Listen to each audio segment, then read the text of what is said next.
السلام عليكم، ازيكم يا حبايبي؟ عاملين ايه؟ يا رب تكونوا بخير. النهارده ان شاء الله هعمل معاكم الورود الصغيره دي من بواقي الفوم. حاجه حلوه جدا جدا وجميله وشيك وموفره. بنعملها من بواقي الفوم علشان ما يترميش. هوريكم دلوقتي انا هعملها ازاي. انا عملت الكميه دي كلها من بواقي فوم، قطع صغيره كانت عندي. عملت كل الكميه دي اقدر ازين بيها اي حاجه، او نعمل منها اساور او سورتات او اي حاجه. هيبقى شكلها حلو جدا وتبقى موفره معايا. تعالوا بقى اوريكم انا عملت الورد الجميل ده ازاي. اول حاجه بجيب بواقي الفوم اللي عندي، اي ورقه فوم صغيره، حتى لو قطعه صغيره جدا. اي بواقي فوم عندي بستخدمها، سواء فوم ساده او فوم جليتر. وبستخدم حاجه مدوره، اي حاجه. انا عندي دي علبه بتاعت خله السنان، هي مدوره دايره صغيره مش دايره كبيره بالشكل اللي انتوا شايفينه ده. اي حاجه عندك مدوره دايره صغيره استخدميها. وهستخدم القلم الرصاص وورق الفوم. هقلب ورق الفوم بالشكل ده كده، وهاجي على الظهر واحط القطعه الحاجه المدوره اللي انا هحدد بيها بالشكل ده كده. احطها واحدد بالقلم الرصاص كده بالشكل ده كده. دلوقتي بقى انا هقص.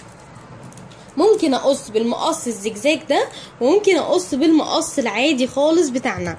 هوريكم الشكلين الفرق بينهم هيبقى عامل ازاي. دي الوردة اللي بتطلع لما اقص بالمقص العادي، بيبقى شكلها كده. شكلها برضو حلو جدا. دي الوردة اللي بتطلع لما بقص بالمقص الزجزاج. هوريكم شكل تاني، لون تاني اهو، لون تاني برضو من الوردة اللي بقصها بالمقص العادي. يا رب تكون باينة معاكم اهي بالشكل ده اهو. وده شكل الوردة اللي قصتها بالمقص الزجزاج، شكلها حلو جدا برضو اهو. فانتوا تقدروا تعملوا بدي او بالمقص ده او المقص ده. دلوقتي هجرب معاكم ايه اللي بالمقص الزجزاج عشان هوريكم انا هقصه ازاي. دلوقتي هبدأ اقص شكل الدايرة بالمنظر ده. امشي على الخط اللي عملته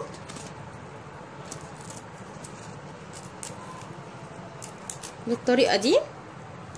شيل بقى ده كده كده. طلعت الدايره اللي انا حددتها اهي، قصتها.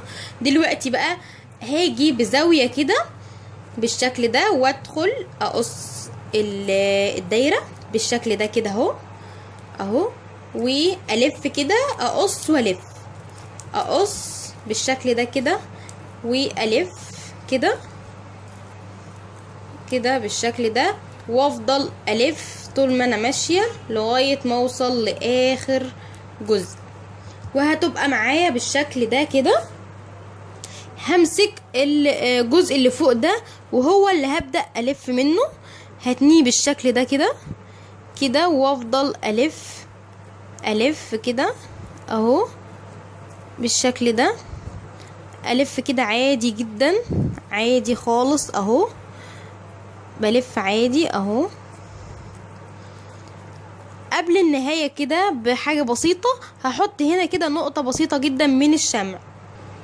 حطيت كده بسيط جدا من الشمع اهو بالشكل ده. والف كده وهحط هنا. شوفوا بقى كده باقي جزء قد ايه اهو، جزء الزيادة ده. هاجي واخدة شمع هنا كده، احط حبة حلوين بالشكل ده والف كده يبقى معايا الوردة. هتبقى بالشكل ده كده اهو. وبكده اكون خلصتها تماما. هستنى بس لغاية ما تنشف وتبقى خلصت معايا الوردة. بتتعمل في وقت بسيط جدا جدا، ما بتاخدش وقت خالص، ما بتاخدش اي مجهود ولا اي حاجة خالص، ولا حتى خامات. بس دي نفس الطريقة اللي انا عملت بيها كل الالوان دي. وديكوا شفتوا انا استخدمت قد ايه من الورق.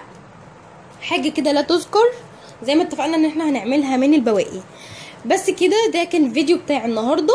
استنوني ان شاء الله في فيديو جديد باذن الله. هعمل لكم حاجات حلوه قوي قوي من الورد ده.